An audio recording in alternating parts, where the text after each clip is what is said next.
Celui dont l'existence est vide et monotone, va considérer n'importe quel non-événement, comme une grande prouesse.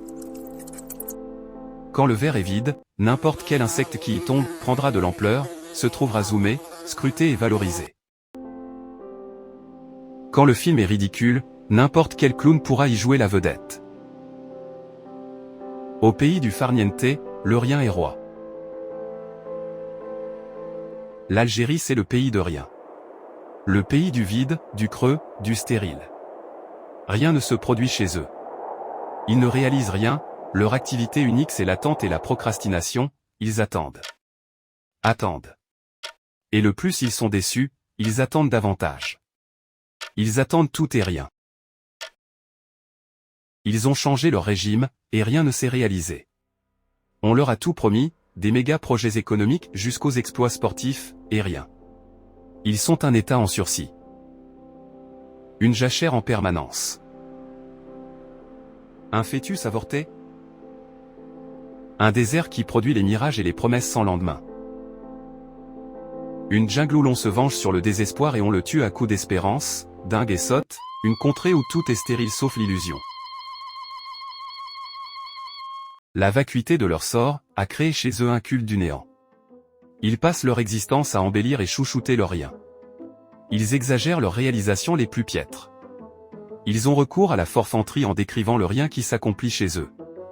N'importe quelle futilité peut avoir de la valeur chez eux, ces futilités sont des événements d'une grande importance.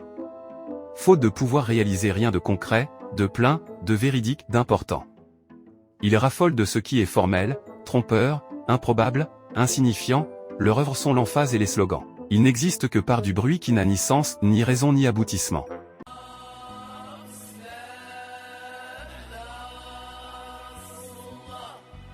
Le contraste entre leur petitesse réelle, et leur grandeur imaginée, fait qu'ils transforment leurs défauts en mérite.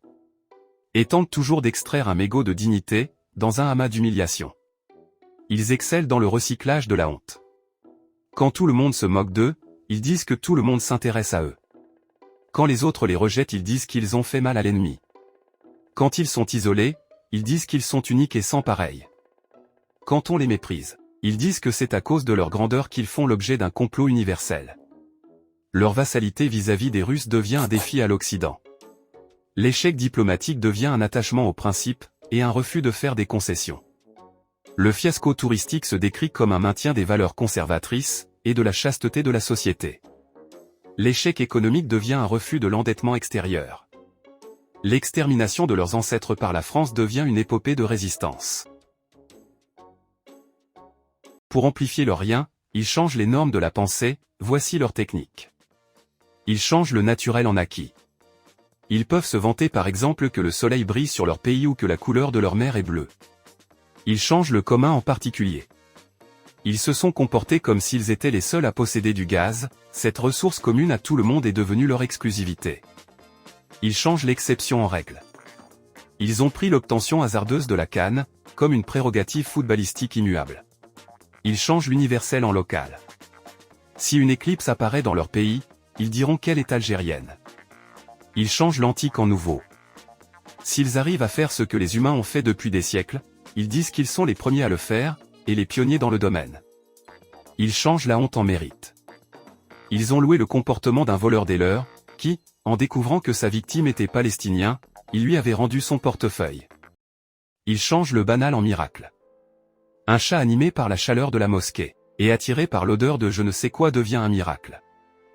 Ils changent la chose concrète en son idée, son ombre, son image, ils n'ont pas besoin de la vraie marque Starbucks, mais juste du nom, ils ne tiennent pas à la véracité ou l'authenticité mais juste au bruit. Ce pays est comme une poule qui couvre des zéros, quelle que soit la durée de son attente, le résultat ne peut être que nul. La poule caquette fort pour feindre qu'elle s'attend à de grandes surprises, sauf que tout le monde voit sa stérilité.